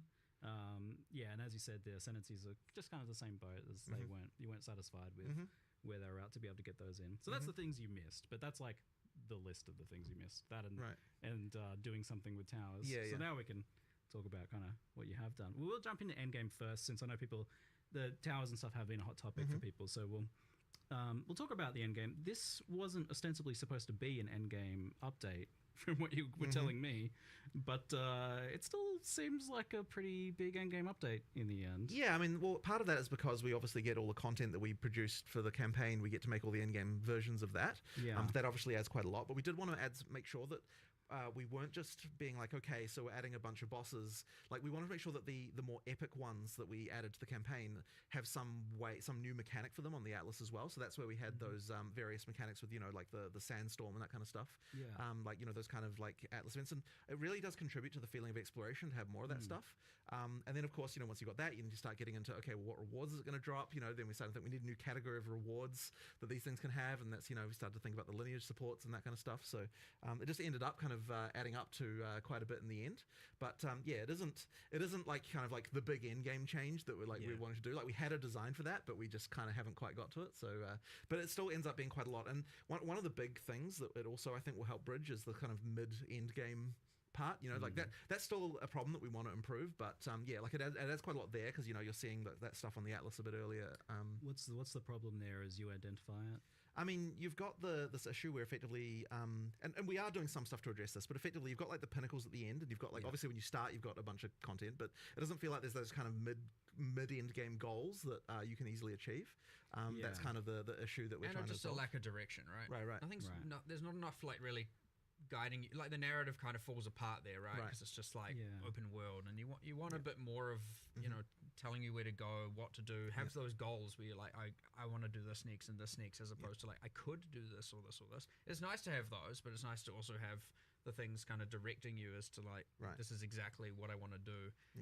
The boss I want to get to. So there's kind of just a big gap there. We want to add a whole bunch of stuff in the middle there. We have a huge plan, but again, it's like, we need to you got this working on a campaign, you've got working on the end game, and you got all these like, how do you juggle all of these things? It is brutally difficult, and you end up having to think. So I would expect, next expansion to be way more end game centric in terms of fixing all of this, because it was on the whiteboard. But we did do some stuff with what we had. So like that splinter change, I think, is going to be quite a big one. Like, it doesn't look like much from what we showed, but what it does mean is that you've got pinnacle fights earlier in your in the experience, and of course you've got the thing where we're making it make more sense with regard to the difficulty, the access to the different difficulties, by having it so that it's cheaper to get to the lower tier ones. So that helps quite a lot, and I think that'll improve things quite a lot even just from that. So yeah, and like, of course you got the league now in endgame as well. And of course there's a league there too. The Wisps were Wisps, sure, wasn't really a league. It's kind of just like, wasn't not a full-fledged not what we've done mechanic. before. And a lot of people in POE may not really even know what a league is. I mean, we kind of had it with Dawn of the Hunt, but having Abyss in every single area.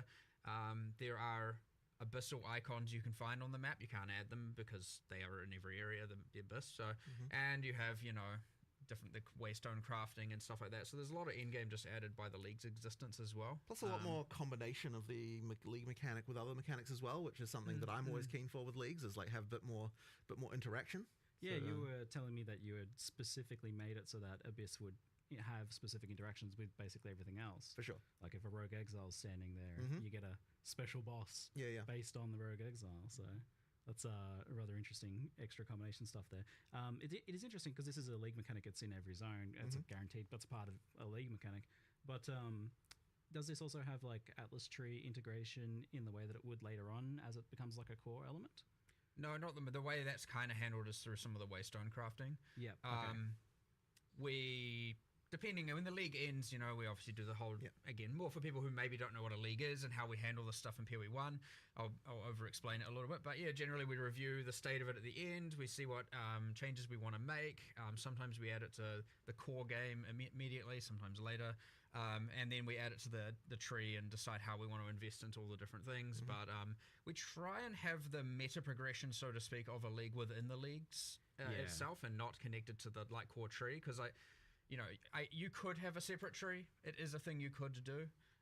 But in this case, it comes in the form of the waystone crafting. You did an experiment with that recently in Path of Exile 1, doing that in a league, and you didn't exactly like the result. Different because it's not a separate tree, and that was during Necropolis, yes, and it felt like because it's in every area, you have to take it. Yes, exactly. So that didn't work. We're not going to repeat that mistake.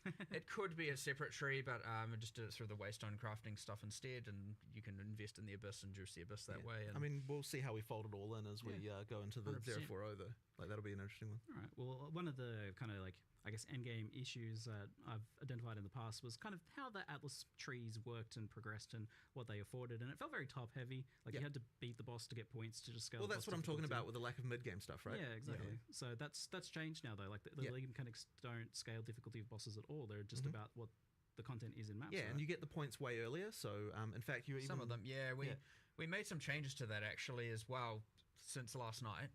And thus it wasn't in the live stream accurately. It was talking about how you have to complete specific objectives like killing the Delirium boss and whatnot to get your points. It's actually just now you follow the quest line, and there's a point in where you get the tablet, which is after you find the league and you kill the, just do a Delirium, you successfully go back and get a tablet. You're also going to get the first 2 points there. Now I wanted to change it so that you can get like, if we have 8 points, you get 4 points before the pinnacles and 4 points from the pinnacles. Right now it's 2 and 6. We're still looking at this just because we made a change last night. There's a good chance we might end up, adapting this a little bit more. So it's even, the first 2 points come even sooner and even more obviously. Like you don't have to RNG into finding a boss in order to get those first 2 points now, which was mentioned there. No longer going to be the case. But we just want to really make sure we're smoothing that progression through, getting that stuff earlier, all that sort of stuff. So the other thing was you've got this like kind of world map. It seems to be exploration focused. The recent updates you did in Door of the Hunt actually I felt were a big step forwards in that regard. There was a lot more exploration with the new unique maps, and even towers I felt like when you're using them as an exploration feature work quite well. Like they leapfrog you to your next you see that next unique map over the hills, and that's like a cool motivator that pulls you through, and that helps with that mid-game issue you were talking about. Is that kind of the goal, is to make this like really exploration focused? It's certainly something that I really love, and the more things you add to the Atlas, the more it feels like you're finding things. But yeah, so we definitely appreciate the concern with towers being that you've got this tension between having to turtle in one location versus explore. Yeah. And so that's something that we need to look into addressing. But I don't want to kind of like talk explicitly about exactly what we're going to do here, just because there's like obviously a lot in flux there still. But yeah, it's something that we understand the problem, I would say. I would understand that there's an issue, and so yeah, we will be addressing that a bit later.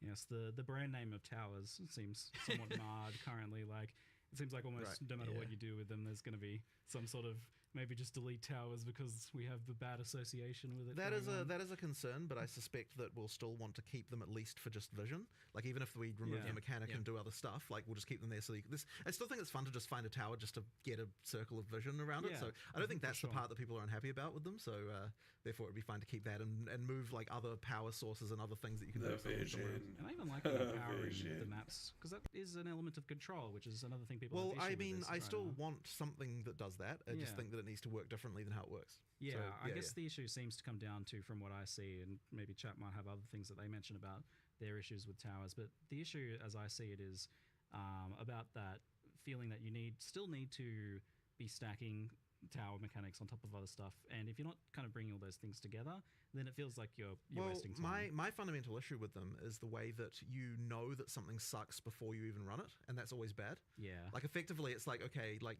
if you're running maps that don't have a tower around them, you're like, okay, well I know this is bad, or and so I feel bad because like I just have to get to the next tower, and then like when you've done one tower, but you know that 2 tower overlapping is a thing, then you're like, okay, well I feel bad running a 1 tower overlap thing when I know that 2 tower stuff is a thing as well. So there's just this problem of like you know that it sucks beforehand, and I think that's never a good thing. Like it's actually the opposite of the action RPG philosophy of like the reason you have random drops is because like any monster could be the one that drops the next thing. Exactly. And if you don't have that, then it's like you feel bad for playing the content because you know it's not the best already. So you need that like random element more. So there needs to be some adjustment to make that better.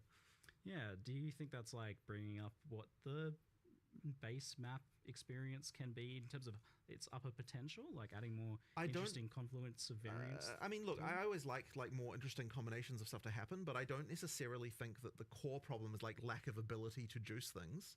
Like I think the core problem is to do with the fact that like you don't like when it already sucks, as I said. Like it's just kind of like that thing there. So we need to sort of like there will need to be some approach to solving the making it more controllable, like it more deterministic in some way, like just something along those lines, so that you can so that you don't have this feeling of like because of a thing I can already see that sucks, that this experience is going to be worse than what I'm hoping for. So somewhat related to this, another thing I see brought up all the time is being able to kind of choose what map you're doing and just being able to exert more elements of control. I saw a post in chat just there that was like the idea of being able to kind of erect a tower where you want it, rather. Like, I'll be erecting towers like for sure, bro. I'll be erecting all over the place. Have a bit more influence on what's happening. So I think having control over what content is there is good. I mean in POE too. But I don't know that I want to lose the fact that you still have the Atlas fundamentally where you like the actual map areas you get are random, and part of the reason for that is that it gives us a lot of opportunities to do interesting things with like different maps can have different things that they drop and other stuff like that. Like there's a lot of that sort of stuff that's like quite nice. Like you can actually have a unique map be way more powerful if like it's kind of you don't know exactly when you'll encounter it. So that kind of stuff is quite nice, and we want to do a lot more as well on the Atlas, like just more stuff to find. Like when we get to 040, I really want it to be that like you really feel like there's just cool stuff in every map that you might be finding that's like that's way more interesting. And as I said, that stuff, the problem is if you have full control over literally being able to run the same map every single time, like the same like base area, it means that you don't have the ability to say, okay, well this map can randomly have this thing that's just like really awesome that always drops a unique or something like that, because then you're just going to run that map over and over and over. So I still like some ability to have to find the good stuff in the Atlas, but we just need more control over what mechanics you can spawn there and that kind of stuff, and like not having the experience of like if I didn't get this exact overlap, then I have this bad experience. And that's where exploration actually comes from as well, is having some element of not having that control as well. So maybe it is the case more of just juicing up that exploration aspect of it even more.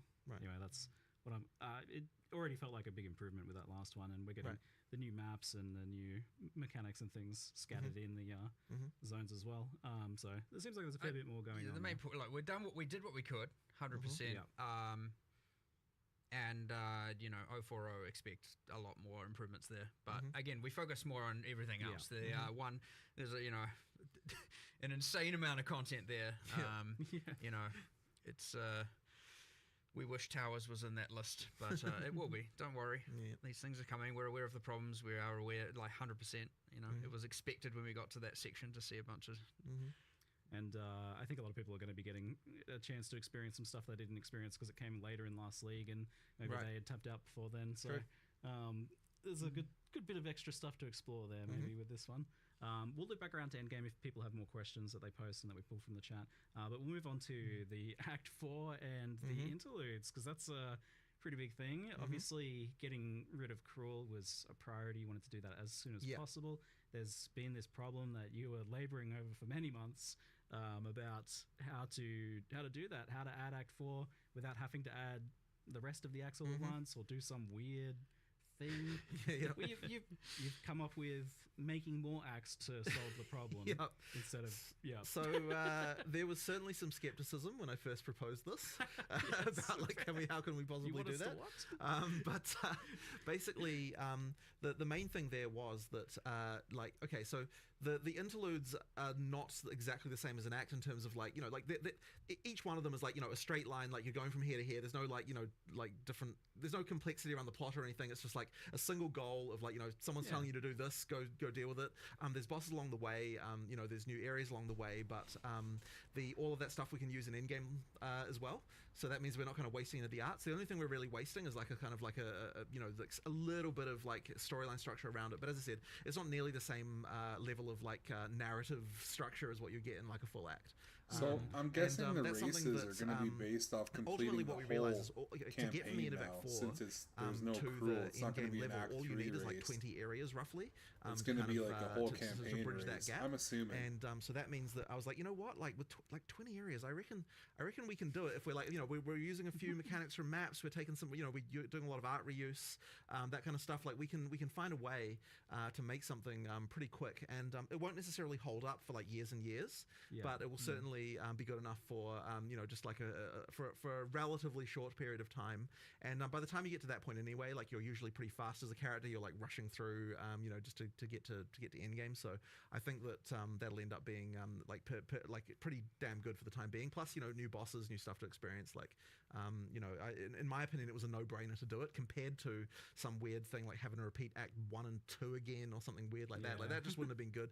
And we really wanted to get rid of Crawl. I mean, like we never wanted Crawl to exist, right? It existed as a compromise. So being able to get rid of it is obviously something we were very, very keen to do. There was something. You get to the Act 1 Crawl and you're like, I've know all this content. You're ultra powerful, and that's a little bit feel good. And then you're like, doing all this again. It's just like a little bit like. Just you can do it. At that point you're like, just get me to end game, like Whereas when you're playing through, the new acts, like it feels with Act 4 and the interlude, it feels just a lot more natural and still fun, and you're discovering stuff, and it's not that just like I just did this like. For, at least for fast players as well, they're going to be like, oh my god, I just did this like a few hours ago. It's like just too short of a time. Where but one thing about Act 4 and the interlude, by the way, which I think is really cool, which is very different, and something you don't really appreciate until you play, is you get to Act 4 and you're like, okay, where do I go? Well, I have many places I can pick. I mean, Jonathan was talking about how their kind of interludes are kind of straight lines, but there's three of them. But there's three of them. You can do them in any order. There's a choice immediately there, right? You can do those in any order. You can do them in any order. You can do them in any order. When you complete one or partially complete one, it levels up the other two. They always stay, ahead, and they bridge the gaps. You can do them in whatever order you want. It'll be interesting to see the speedrunning strategies, because like there's different bonuses available. Like the Spirit Draft comes from one. Yeah. Okay. Where another might be more passive point heavy, and another might be more permanent bonus heavy, and another, like, there's going to be all kinds of crazy stuff going on there. So you go in Act 4 where you've got full freedom of like choice of which island you want to sail to, and then you go into the interlude and you're like, which part would serve me best? And maybe the answer is do a couple areas of this part and then swap to another and do that one, and then like who knows? Which is fine, because again, as you progress through them and defeat the bosses, the other ones will level up and keep up with the level. So you can do half of each and then do the half of each again. You can do an area of each, and then That's wild. I didn't realize the interludes were sandboxy like that, because I was planning on asking about how the fact that Act 4 is like a sandbox for like the great portion of it there, and that's going to be super interesting from like racing and speedrunning perspective as to what people take. But also that does seem like it might help with the campaign slog, the repetitiveness of it, if you can kind of do things in a different order each time. Is there some good reasons to do it? So this league, the economy saved pretty much. There's so much build diversity, for different builds. And with the merchant automating some trading, man, this is going to be such a fucking fun league. I'm so stoked for it, man. I fucking can't wait. Each one has got stuff that like we're taking all the different fixed bonuses. This is going to be wicked, man. Fuck, I can't wait a week for this. They were when they were in Crawl. Did you change what stats they were? Yeah. I thought you did. The passive point number is the same. Yeah. The spirit is the same, but the other bonuses, we've kept like, we'll still have the resistances that you got before, but some of the other bonuses from like, for example, Crawls, the snake in Act 3, I can't remember the name of these areas. We have internal names, the old snake chamber. The reward from that will be slightly different because not all 3 of those options are available, and they're available in different ways. Some of it might be, some of it might not be, and some of it will be in Act 4, some of it might be in the interlude, you know. So it's kind of mix and match all over the place, but there's some pretty cool stuff in the interludes that, you know, that you've obviously got your permanent bonuses, you've got your skill points, you've got just like which bosses do I want to do first or last. That's all nice, but you have a little other things subtle. You know, like the first area of one of them, I'm not gonna be as spoiler light as possible here, has a wandering vendor that sells, you know, guaranteed rare caster gear, and you can go and be like, I'm gonna go there, check that if I'm a caster, and then I'll go to the other 2 acts because that might have like a straight up weapon upgrade. And then there's another act that sells a whole bunch of greater runes, and so you might be like, I need some runes, I'm going to go there, find that vendor, get some runes, and then go to another. And then one of them has, and you're going to have to find this for yourself, one of them has a nameless seer in it, and so go for it, find that. And I'm not going to tell you which. So do you know in advance some of these rewards so that you can make this decision? Like maybe not those kind of secret-y ones. I think it doesn't. Does it say it on the? Does it show it to you on the world map?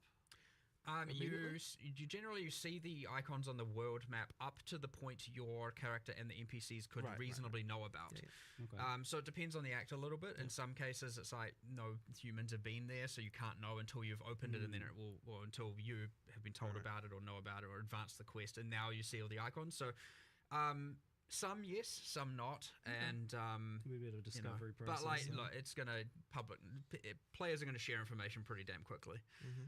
But yeah, it's actually quite fun having all this different choice and different axes, and we haven't had this level of like, sure, you've got Path of Exile 1 Act 2's go left or go right, and you got a little bit of that in like Act 8, but you don't.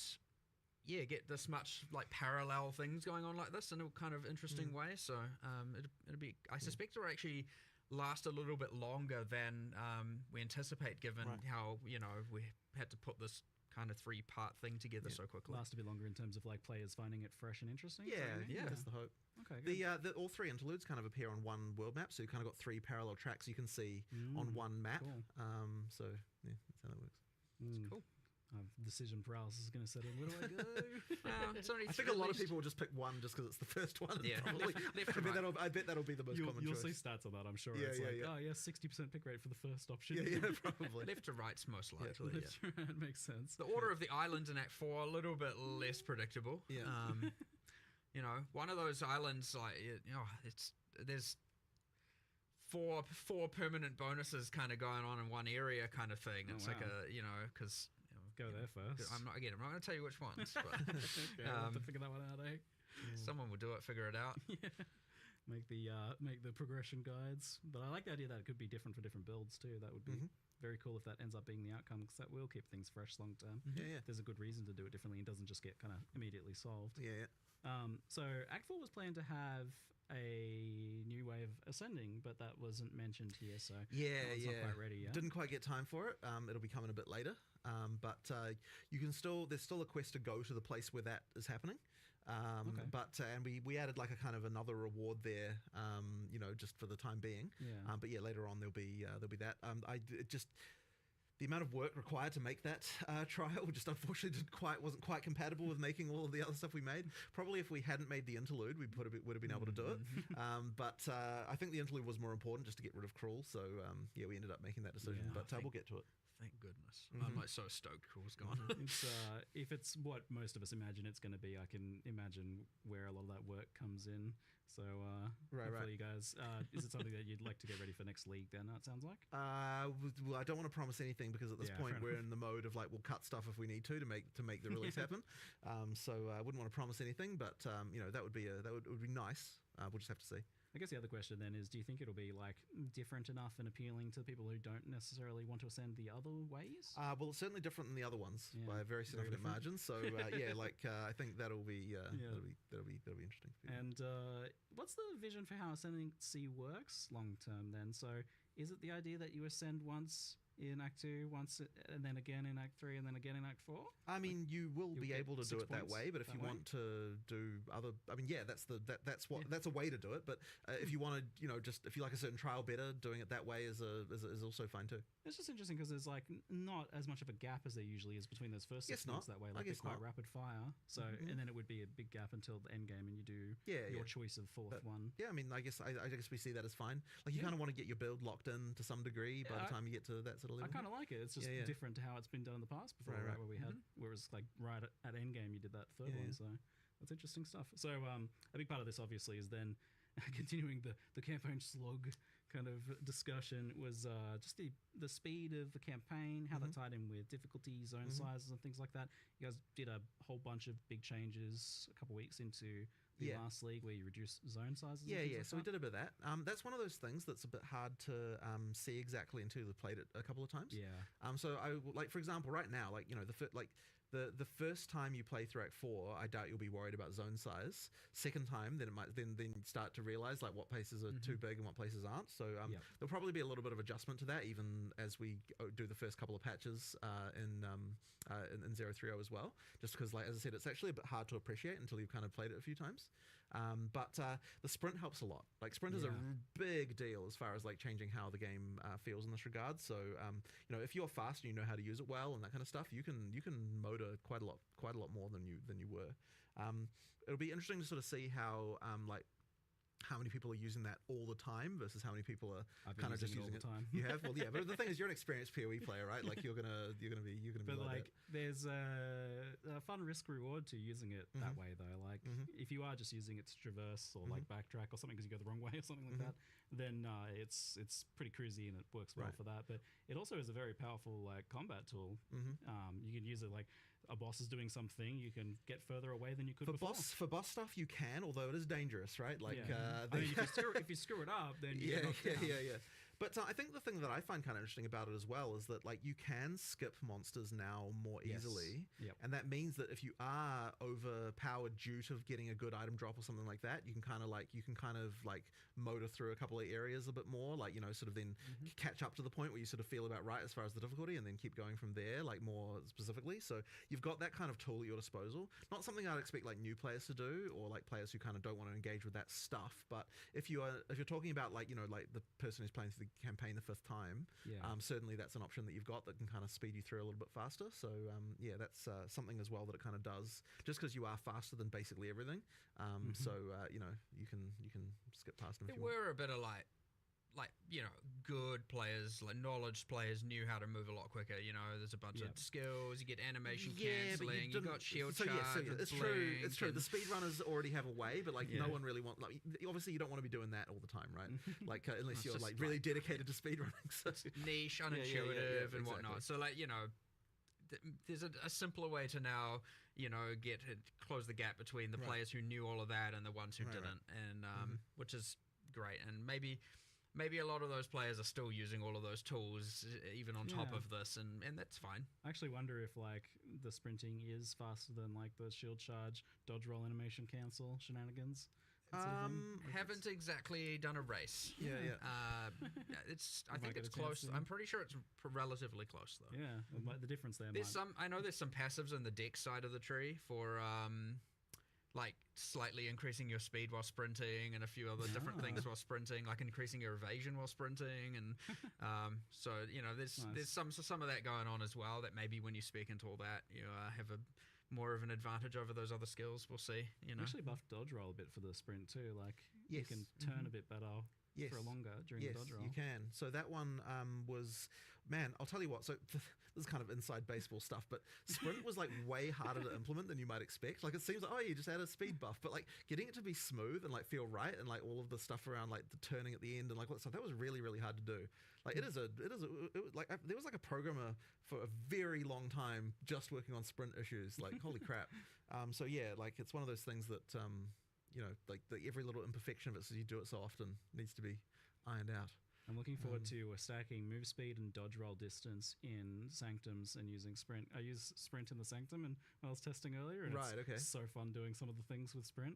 It's like we're like mega long dodge rolls into sprinting is gonna so fast. I mean, we've in general just improved mobility. We've improved, and even outside of that, it's like talking about sprint, slog, fast. Like there's more to it. There's obviously dodge rolling has improved.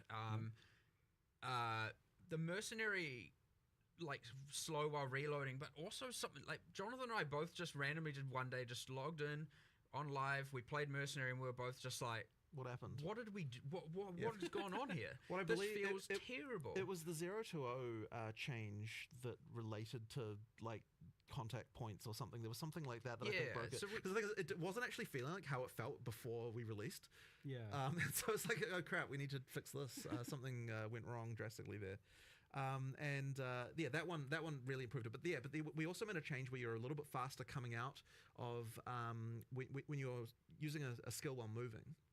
You're a little bit faster coming out on all classes. So that actually affects the Ranger and the Sork as well a little bit. It's not I'm going to tune out for now. Subtle, like I'm going to get ready to play some Dungeon Stalkers with the crew. It's a relatively subtle change. Like it worked as well. And then but I hit affiliate requirements this stream, so that's pretty sick. Thanks everyone that tuned in. I appreciate it. I'm hella stoked for this league. It's going to be wicked fun. We still didn't have to compromise on like making sure the combat still was right. There's a ton of build diversity, so the market will be pumping. Merchant, automating trade, the character classes, like basically unveil orbs from gone too far, the abyssal mechanic, new chase uniques, there's tiers of currency, essence changes, new bosses, and they got rid of Cruel and added an Act 4. So this is going to be a wicked league. Thanks everyone that tuned in. I'll be back later. Have a good night, guys. Bye.